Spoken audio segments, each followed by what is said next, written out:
চাইবেন এই সূরার বরকতে আল্লাহ তাআলার দরবারে তাই মঞ্জুর হবে ইনশাআল্লাহ তাআলা। আপনাদের মূল্যবান সময় থেকে কিছু সময় বের করে এই ভিডিওটি পরিপূর্ণ শেষ পর্যন্ত শুনুন। ফলাফল দেখে আপনারা নিজেরা অবাক হয়ে যাবেন। আমি নিজেই ফল পেয়েছি, ইনশাআল্লাহ আপনারাও পাবেন। সূরাটি শুধু আপনাদেরকে মনোযোগ দিয়ে শুনতে হবে, পড়তে হবে না। প্রিয় বন্ধুরা, আপনারা অনেকেই অনেক সমস্যায় আছেন, অনেক পেরেশানিতে আছেন।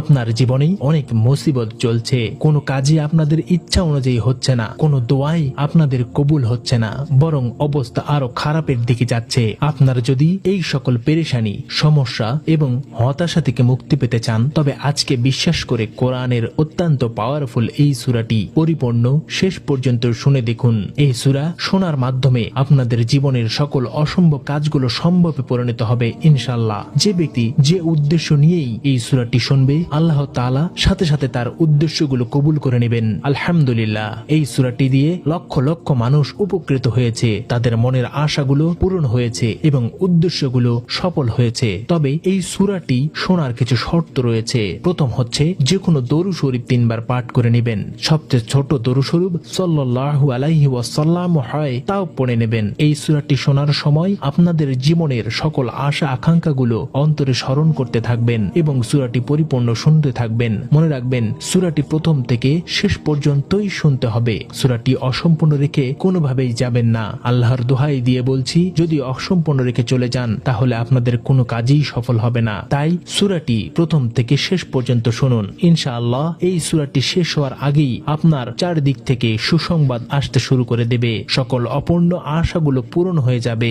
বিশ্বাস না হলে একবার শুনেই দেখুন, নিজের চোখেই আপনি নিজে বিশ্বাস করাতে পারবেন না। মহান আল্লাহর কাছে দোয়া করছি, হে আল্লাহ, যারা এই সূরাটি শোনার জন্য গভীর আগ্রহ নিয়ে বসে আছে, তাদের আশাগুলোকে পূরণ করে দিন। মনের লালিত অসম্পূর্ণ স্বপ্নগুলোকে গায়েব থেকে পূরণ করে দিন। আমিন। আপনিও কমেন্ট বক্সে আমিন লিখে মুক্ত দোয়াতে শরীক থাকুন, কেননা কে জানে কার দোয়া কখন পূরণ হয়ে যায়। তাহলে চলুন আমরা সূরাটি পরিপূর্ণ প্রথম থেকে শেষ পর্যন্ত শুনে নেওয়া যাক। বিসমিল্লাহির রহমানির রহিম।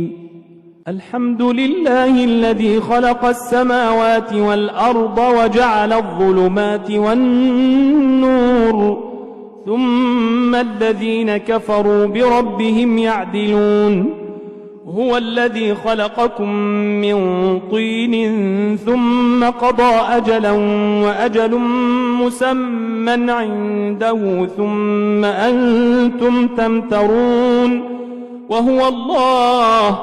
وهو الله في السماوات وفي الأرض يعلم سركم وجهركم ويعلم ما تكسبون